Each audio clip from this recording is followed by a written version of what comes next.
আমি আন্তর্জাতিক অপরাধ আদালতে আমার নিজের মামলাটি রেকর্ড করালাম। আমার এখানে প্রাথমিকভাবে 7 জনকে আসামি করেছি।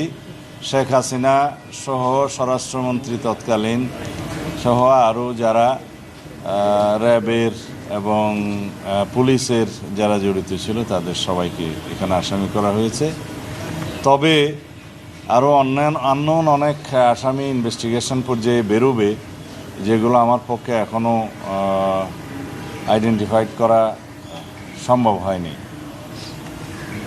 শুধু আমি আমার মামলার কথা বলবো না, বাংলাদেশের গত ফ্যাসিস্ট রেজিমে, শেখ হাসিনার অবৈধ ফ্যাসিস্ট রেজিমে যারা এনফোর্স ডিসঅ্যাপিয়ারেন্সের শিকার হয়েছেন আমার মতো, যারা জুডিশিয়াল কিলিংয়ের শিকার হয়েছেন, যারা পুলিশে